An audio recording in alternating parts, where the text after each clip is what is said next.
Welcome to Warriors Weekly, presented by Esurance. This week's show, we go behind the scenes and talk to Monte Ellis about life as a father, and also about this season and looking forward with the Warriors.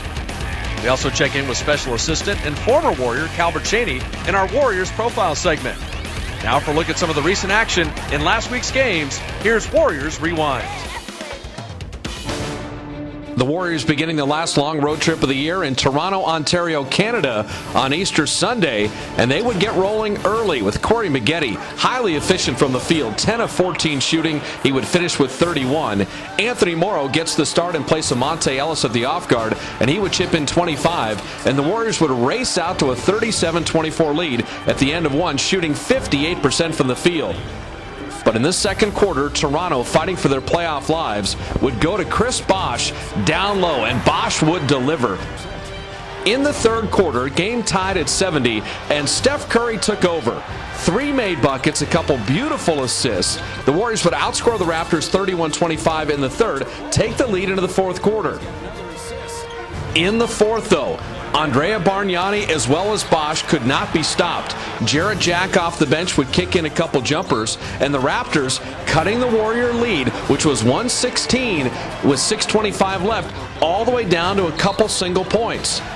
In the end, it was free throws and fouls that would spell the difference. The Warriors fouling to protect a three-point lead, making free throws, Steph Curry stepping up in the clutch, coming down to one final second and one final segment with Chris Bosh at the line.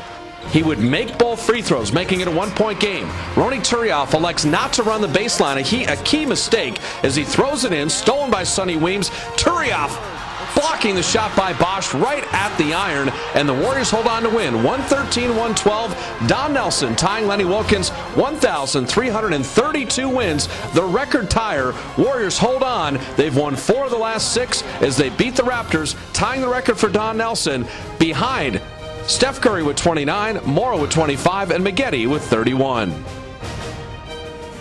Well, the Golden State Warriors ended up in Minneapolis with Don Nelson needing just one win to pass Lenny Wilkens to become the all-time wins leader in NBA history. And Golden State got off to a great start, in part because Anthony Tolliver was ready to play. Tolliver knocking down shots in the first half en route to a career-high 34 points.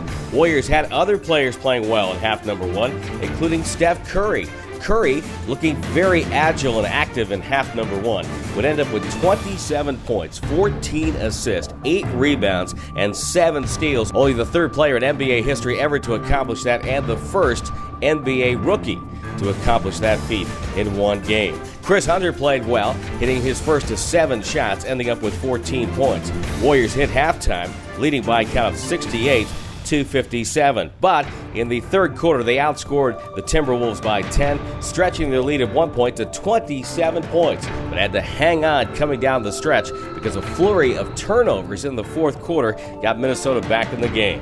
But late free throws iced it for Golden State, and Don Nelson again got to stand in a circle with his players, jump up and down, and celebrate win number 1,333, becoming the NBA's all-time leader in coaching victories.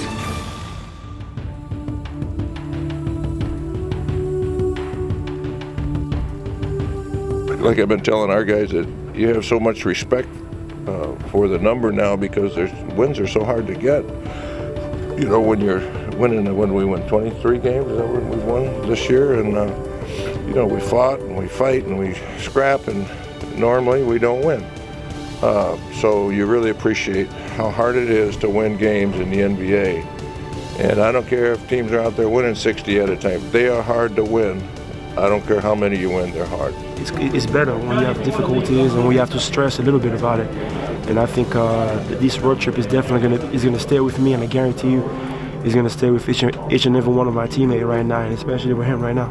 We're all just trying to get the win for Coach, to get that record, as you can hear. You know, it was a big night for Coach, and we really wanted to get it for him. Yeah, we didn't have any champagne bottles, so we took some Sprite and some Mountain Dew and some water and sprayed it all over him. You know, and we kind of did like his, you know, like he said the other night, you know, he hadn't had a championship yet, so you know, that was kind of like, this is kind of like his championship, and you know, we wanted to make it as special as possible. You know, we thought maybe he's going to get a little mad, but he's probably on cloud 9 right now. So it's pretty fun to be able to spray your coach with Sprite and Mountain Dew.